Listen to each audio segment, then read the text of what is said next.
گاڑی کی front screen پر اگنے والے تہ در تہ گرد کے ذرات گریہ کناں رہتے ہیں تاآں کہ کوئی مسیحا آب شفاف کے چند قطرے پلا کر انہیں اس حیات منجمد سے نجات دلا کر متحرک نظام گرد و غبار کا حصہ بنا دے۔ دوسرے الفاظ میں ان کی حیات ترکیبی میں معمولی سی تبدیلی لا کر انہیں کسی اور عنصر میں بدل دے۔ مگر آج کے مصروف دور میں ایسے مسیحاؤں کے دستے مسیحائی سے مستفید ہونے کی مہلت کہاں؟ سو گرد کی اس تہ کو پردہ چشم پر آویزاں کر کے گاڑی چلانا اکثر کی عادت دیرینہ بن چکی ہے۔ میں بھی ان میں سے ایک ہوں۔ وہ تعداد میں کئی ہوتے ہیں، میں ان کو اکثر دیکھتا ہوں، مگر دانستہ کبھی بھی ان کو بنظر غائر دیکھنے کی کوشش نہیں کی کہ میں بٹی ہوئی توجہ کی میراث کے ورثاء میں سے ہوں اور ایک روایتی جاگیردار کی طرح میری ازلی و ابدی محبت کا محور میری میراث ہے۔ تاہم ان کی طرف دیکھے بغیر وہاں سے گزرنا ناممکن نہیں تو مشکل ضرور ہے، کیونکہ وہ اپنی حرکات و سکنات سے توجہ اپنی جانب مبذول کرا لیتے ہیں۔ ایک دن میری نظر پڑی تو ایک سڑک کو دو حصوں میں تقسیم کرنے والی چھوٹی سی پگڈنڈی پر اپنے منحنی جسم کے ساتھ ہاتھوں کو ہوا میں لہرا کر والہانہ انداز میں محو رقص تھا۔ میں نے سوچا، کیا ایسے معلق منظرنامے کے رسے پر جھولنے والے کے لیے رقص ممکن ہے؟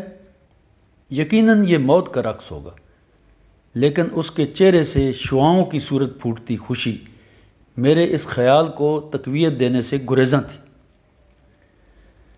جب گاڑی سرخ سگنل پر رکتی ہے تو میں گردن کو دائیں بائیں گھما کر اور ہاتھ کو ایک خاص زاویے پر لا کر انکار کا اشارہ کر دیتا ہوں۔ یہ میرا روز کا معمول ہے، اس لیے بتی پر رکتے ہی میرا دایاں ہاتھ اور گردن غیر ارادی طور پر حرکت میں آ جاتے ہیں اور میرے دماغ کو ان اعضاء کی طرف پیغام بھیجنے کی زحمت نہیں کرنا پڑتی۔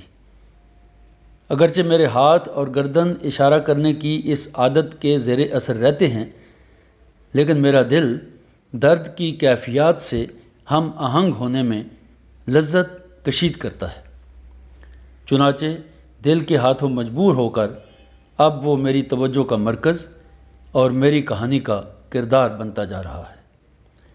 لیکن اس سے پہلے کہ وہ میری کہانی میں جلوہ گر ہو، مجھے دائیں جانب سے ایک آواز آتی ہے، کچی گری کچی گری۔ ایک گھنی مونچھوں والا نوجوان ایک برتن میں ناریل لیے سرگرداں ہے۔ میں اسے روز یہاں دیکھتا ہوں۔ برتن میں ناریل کی تہ کبھی کم نہیں ہوتی۔ میں نے آج تک کسی کو ناریل خریدتے نہیں دیکھا۔ کچی گری کی آواز کے ساتھ دو خونخوار نگراں آنکھیں۔ اب میں اسے شک کی نظر سے دیکھنے لگا ہوں۔ اس آواز کے پس پردہ کیا ہے؟ ایک دن میری گاڑی جوں ہی سرخ اشارے پر رکی، وہ ان میں سے ایک کو گردن سے دبوچ کر سڑک کی دوسری طرف لے جا رہا تھا، جیسے شیر سب سے کمزور ہرن کو اپنے پنجوں میں جکڑ لیتا ہے۔ اس نے اپنے بھیڑیا نما چہرے پر وحشت طاری کرتے ہوئے اس کی گردن کو بھینچا اور سرزنش کے بعد چھوڑ دیا۔ وہ بھاگتا ہوا دوبارہ اپنے کام میں مگن ہو گیا۔ میرا شک یقین میں بدل گیا کہ وہ ان پر نگران ہے۔ میری کہانی کے کردار کو سن بلوغت تک پہنچنے میں بہت وقت درکار ہے، تب کہیں جا کر وہ ایک پیشہ ور ڈاکو اور مجرم بنے گا۔ ابھی وہ وحشیانہ مار پیٹ برداشت کرنے، بھوکا رہنے اور تمام تر لطیف حسیات کو پامال ہوتا ہوا دیکھنے کی تربیت کے مراحل میں ہے۔ میری گاڑی کی سکرین پر جمی گرد اور اس کے دل و دماغ پر ظلم کی آندھی سے اٹھنے والی گرد کے جمے ہوئے ذرات میں یقیناً ایک مماثلت ہے کہ دونوں آب شفاف کے منتظر ہیں، تاہم ثانیت ذکر کو شاید ایک بوند بھی نصیب نہ ہو۔ رات کو اسے اور دوسروں کو کوئی لے جاتا ہے۔ اب حساب کتاب ہوگا۔ یہاں ہر دن یوم حساب ہے، ہر گھڑی محشر کی گھڑی ہے۔ یہاں دنیا و آخرت ایک نقطے پر مرتکز ہو گئے ہیں۔ یہاں کے ان داتا مہلت دینے پر یقین نہیں رکھتے۔ وہ سب سے چھوٹا ہے، بغور دیکھیں تو چہرے کی رنگت گندمی ہے، لیکن دن بھر کی مشقت سے اس پر سیاہی کی تہ چڑھتی جا رہی ہے۔ آنکھوں سے جھانکتی معصومیت جو رفتہ رفتہ وحشت میں بدلتی جا رہی ہے، کسی ماں کی متلاشی، کسی آغوش کی پناہ سے محروم بدن، بس وہ 7 سال کا بچہ ہے اور اس کے لیے ہر دن یوم محشر، یوم حساب۔ آج تم نے کتنے کمائے؟ وہ جیب سے سکے نکال کر بھیڑیے کے سامنے ڈھیر کر دیتا ہے۔ زناٹے دار تھپڑ، 1 2 3 4 اور نہ جانے کتنے، اس کی دل دوز چیخیں۔ آج اسے کھانا مت دو، سارا دن نکما رہا الو کا۔ اسے اوڑھنے کے لیے کچھ نہ دو، آج سردی میں رہے گا تو سیدھا ہو جائے گا۔ اسے جاڑے کے جہنم میں ڈال دو اور صبح نئی روح پھونک کر دوبارہ دنیا میں بھیج دو۔ یہ ہمارا دستور ہے اور ہم ہیں یہاں کے انداتا، دبی دبی سسکیاں۔ میں نے دائیں طرف مڑ کر دیکھا تو وہ ایک ہاتھ میں آب شفاف کی بوتل اور دوسرے میں وائپر لیے ایک گاڑی سے دوسری گاڑی تک کا فاصلہ چھوٹے چھوٹے پاؤں کے ساتھ تیزی سے طے کر رہا تھا۔ ابھی تو دن کا آغاز ہوا تھا، یہ مشقت تو رات تک جاری رہے گی، اور پھر رات کے طاری ہونے سے پہلے یوم حساب۔ کسی گاڑی سے بھی گرین سگنل نہ ملنے کی وجہ سے وہ آہستہ آہستہ سڑک کے بیچ اسی پگڈنڈی پر آ گیا، پانی کی بوتل زمین پر رکھی اور وائپر ہوا میں لہرا کر والہانہ رقص کرنے لگا۔ مجھے ایسے لگا یہ کسی مجذوب کا رقص ہے یا شاید رقص بسمل۔ کچی گری اور یکایک مجذوب کے سارے بدن نے جھرجھری لی اور وہ تیزی سے گاڑیوں کے آس پاس دوڑنے لگا۔ اکثر ہاتھ اور چہرے نفی کے اشارے کے ساتھ مطمئن کہ اس ننھے اٹھائے گیرے سے نجات ملی جو زبردستی سکرین پر چڑھ دوڑتا ہے۔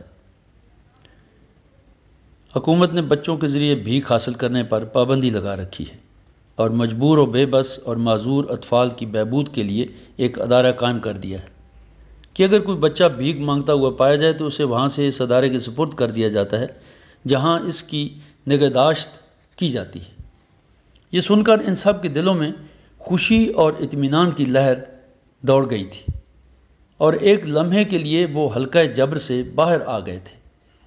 اس نے تو دل ہی دل میں پوری منصوبہ بندی کر لی تھی کہ وہ کس طرح نشو و نما کے مراحل سے گزر کر ایک شریف شہری بن کر اطمینان بخش زندگی بسر کرے گا، مگر بردہ فروشوں نے اس کے اور اس جیسے دوسروں کے ہاتھوں میں وائپر اور پانی کی بوتلیں تھما دیں۔ اب وہ بظاہر مزدور مگر در پردہ بھکاری ہیں۔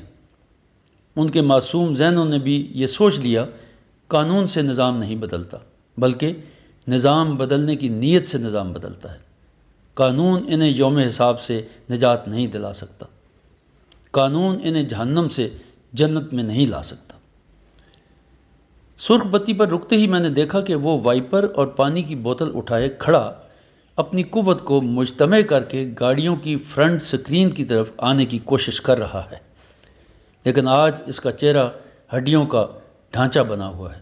بھوک کی شدت اور ظلم نے اسے بے حس و حرکت کر دیا ہے۔ وہ بے بسی سے گاڑیوں کی سکرین پر جمی تہ در تہ گرد کو دیکھ رہا ہے۔ چھوٹا سا 2 ٹانگوں پر بچے کھچے جسم کو اٹھائے، عین اس وقت اس کے اندر ایک خواہش بیدار ہوئی، کاش میری 4 ٹانگیں ہوتی، تب تو میں بھوکے پیاسے جسم کا بوجھ 4 ٹانگوں پر ڈالتا۔ کچی گری بھیڑیے نے ہرن کو گردن سے پکڑا اور سڑک کے پار لے گیا۔ آج یوم حساب وقت سے پہلے آ گیا۔